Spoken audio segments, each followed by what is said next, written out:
અમરેલીથી મહત્વના સમાચાર સામે આવી રહ્યા છે। અમરેલી જિલ્લાના માથાભારે શખ્સ સીવાવાલા ધાખડાની કાર પર ફાયરિંગ થયું હોવાનું સામે આવ્યું છે। ખાંભા નજીક પીપળવાથી ચતુરી રોડ પર રાત્રિના ફાયરિંગ થયું હતું।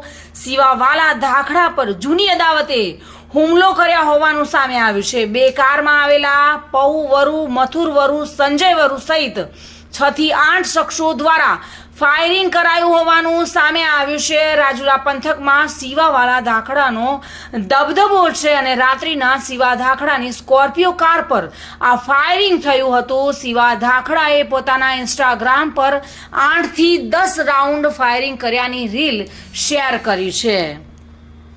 ફાયરિંગ થવા છતાં સીવા ધાખડાનો આબાદ બચાવ થયો છે। અમરેલી એસપી, એએસપી સહિતનો પોલીસ કાફલો ઘટના સ્થળ પર પહોંચ્યો હતો। સોશિયલ મીડિયામાં રીલમાં ફાયરિંગ કરનાર શખ્સોના નામ સીવા ધાખડાએ જાહેર કર્યા છે। ખાંભા પોલીસ મથકમાં સીવા ધાખડા દ્વારા ગુનો દાખલ કરવાની તજવીજ હાથ ધરવામાં આવી છે। સંજય વાળા સાથે bureau report, today Gujarati news.